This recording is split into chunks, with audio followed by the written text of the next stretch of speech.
Pakistan stock data channel में खुशामदीद। उम्मीद है आप खैरियत से होंगे। तो देखते हैं मार्केट का कैपमैन एनालिसिस। तो अब देखते हैं जी ग्रोथ के टियर 2 स्टॉक्स जिनकी प्राइस अर्निंग तो 5 से ऊपर है, लेकिन इनमें मूव्स अच्छी बनती महसूस हो रही हैं या चांसेस हो सकते हैं। Again for risk takers, Pakistan state oil PSO, इसकी प्राइस 237 चल रही है। 534 रुपए इसकी बुक वैल्यू है, बुक वैल्यू आउटस्टैंडिंग है। उसके बाद डिविडेंड पिछले साल 10 रुपए का दिया, जो कि डिविडेंड यील्ड 4% बनती है, लेकिन हमें लगता है कि इसके सर्कुलर डेट के मसाइल अगर हल होते हैं तो ये डिविडेंड बढ़ा सकता है, और बढ़ाने को बहुत ज़्यादा भी बढ़ा सकता है। इट ऑल डिपेंड्स कि वो मसाइल हल कितने होंगे। तो लॉन्ग टर्म में तो ये शेयर बहुत ऊपर जा सकता है, और हमने आपको इस शेयर का बताया था कि ये वाहिद शेयर है जिसमें टेक्निकल ब्रेकआउट होगा तो हम इसमें एंट्री लेंगे। इसने प्रीवियस हाई को ब्रेक किया 220 को, तो हमने इसमें एंट्री ली। उसके बाद 240 पे आके फिर 220 पे गया, लेकिन यहाँ पे हमने अब इसमें लॉन्ग टर्म के लिए एंट्री लेने का डिसीजन ले लिया है, चाहे यहाँ से वापस 160 पे भी चला जाए। तो इस पे हम इस स्ट्रेटजी को फॉलो करके देख रहे हैं सिर्फ इस शेयर में, लेकिन अगेन उतना ही जितना हमने करना था। पिछले 4 क्वार्टर्स की ईपीएस को देखें तो नेगेटिव में बनती है, लेकिन इस क्वार्टर में पता नहीं क्या मसला हुआ था। फॉर द टाइम बिंग अभी हम इस 3 क्वार्टर की ईपीएस को देख के ही एक्सट्रापोलेट करके अगले 4 क्वार्टर्स की ईपीएस हमने एज्यूम की है कि 34 रुपए बनेगी, लेकिन इस शेयर में इस वक्त काफी तेजी आई हुई है। तो ये हमारे ग्रोथ के टियर 2 में फॉल कर जाता है, और हमें अट्रैक्टिव लग रहा है प्राइस अर्निंग 5 से ऊपर होने के बावजूद।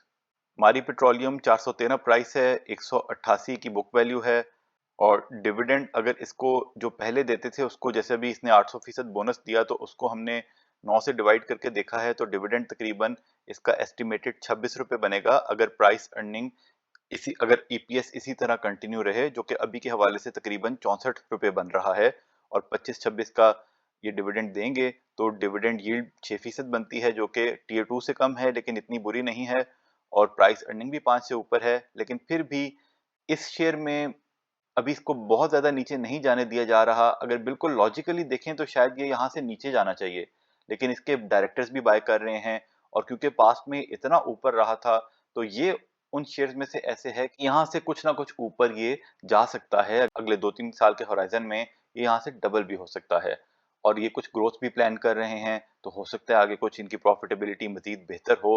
ये तो वक्त ही बताएगा, लेकिन फिर भी इसमें थोड़ा सा डिविडेंड यील्ड और जो ग्रोथ है उनको मिला के इसमें कुछ ना कुछ इन्वेस्टमेंट की जा सकती है। उसके बाद है जी चिराट सीमेंट, इसकी प्राइस 272 चल रही है, बुक वैल्यू 131 कम है, डिविडेंड ज्यादा नहीं देते, डिविडेंड यील्ड कम है। ईपीएस अगर पिछले 4 क्वार्टर्स की देखें तो 35 रुपए बन रही है।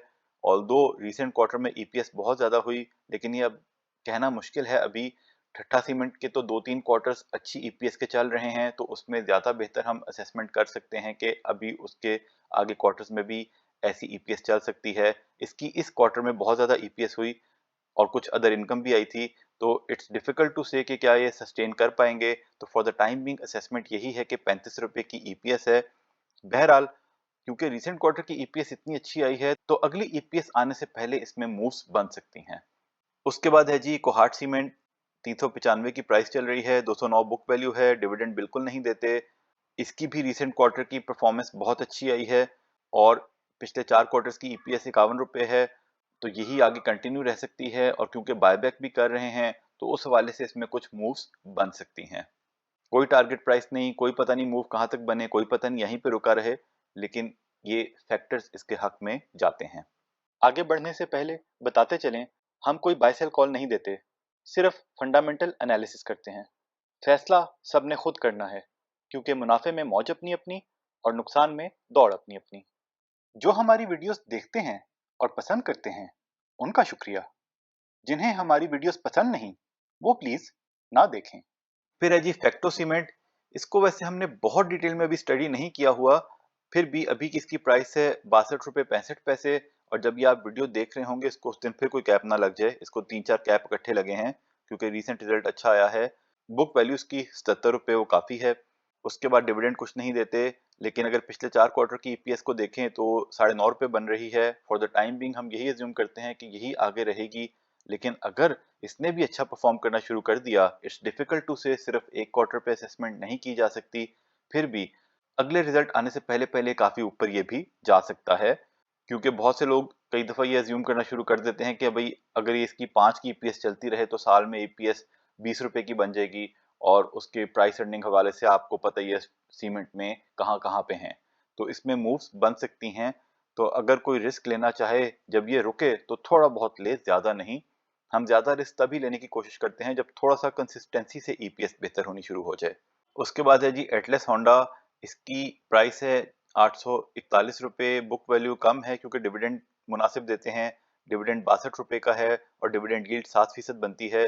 तो ये बहुत ज़्यादा क्योंकि ऑलरेडी ऊपर आ चुका है, तो ये सिर्फ ग्रोथ के हवाले से नहीं, ये मिक्स हाइब्रिड शेयर है जो डिविडेंड यील्ड भी थोड़ी बहुत इसकी है और कुछ इसमें मूव्स भी बन रही हैं, ईपीएस बेहतर जा रही है। तो उस हवाले से हमने इसको डिविडेंड यील्ड में, वैसे तो ये जाना चाहिए था लेकिन 8 से कम था तो हमने इसको यहीं पे रहने दिया है, इसको कंसिडर किया जा सकता है।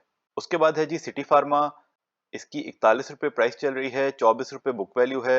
इसका डिविडेंड इन्होंने 3 रुपए 25 पैसे का दिया। पिछले 4 क्वार्टर्स की बात करें तो 4 रुपए की ईपीएस इनकी बनी है।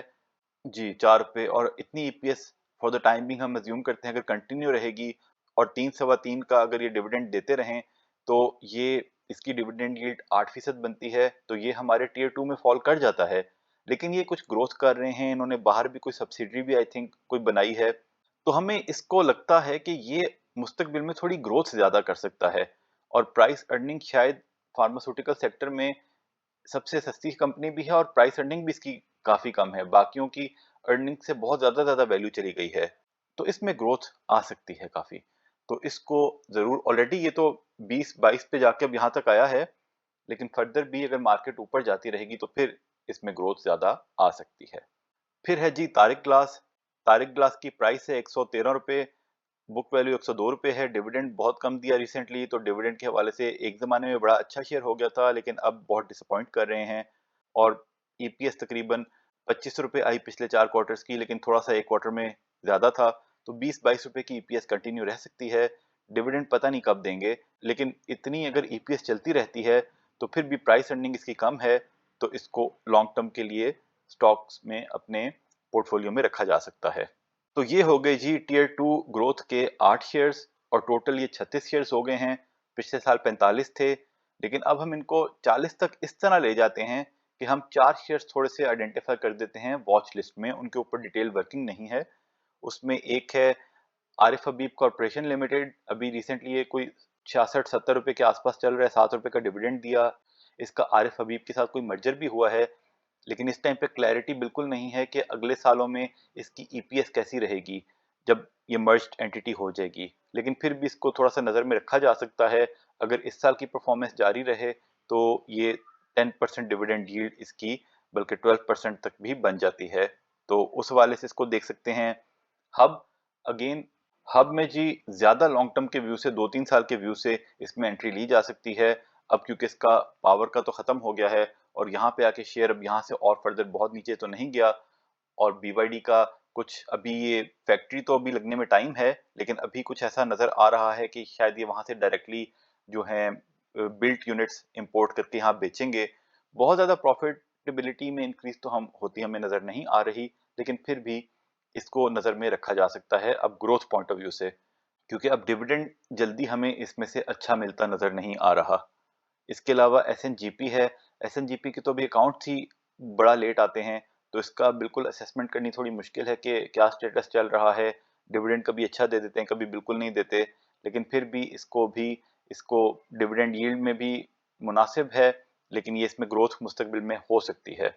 और निशात मिल्स में किसी टाइम पे ग्रोथ होगी, अब वो पता नहीं कब होगी, और अचानक होगी शायद, जब होनी होगी वो आज भी हो सकती है, 1 साल बाद भी हो सकती है, 2 साल बाद भी हो सकती है, 3 साल बाद भी हो सकती है। बुक वैल्यू आउटस्टैंडिंग है और अर्निंग लेकिन अभी इतनी अच्छी नहीं है। फिर भी on a safe side textile sector को ज़्यादा अवॉइड ही किया जाए। जब टेक्सटाइल सेक्टर के लिए कोई बेहतरी आएगी इंडस्ट्री वाइज तब इसको देखा जा सकता है, लेकिन जो लॉन्ग टर्म की वैल्यू रखना चाहते हैं, शेयर खरीद के भूलना चाहते हैं, तो उनमें इस शेयर का नाम भी शामिल किया जा सकता है।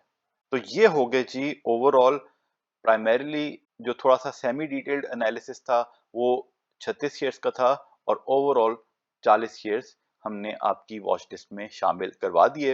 अब इसमें से आपने कौन सी स्ट्रेटजी रखनी है, डिविडेंड टियर 1 में ज़्यादा जाना है, डिविडेंड टियर 2 में जाना है, ग्रोथ में जाना है, किस तरह करना है, अब ये सबका अपना अपना फैसला है। ओके जी, अल्लाह हाफिज़। ये सारा डेटा हमने PSX की साइट से लिया। आप खुद वैलिडेट करें, फिर अपना फैसला करें। याद दहानी करवा दें कि बाय सेल कॉल नहीं थी, वजह पहले बता चुके। तज्जिया पसंद आया तो शेयर, लाइक, सब्सक्राइब करें, बेल आइकॉन पे क्लिक करें। खुश रहें और अपने अमल पे तवज्जो दें। अल्लाह के हवाले।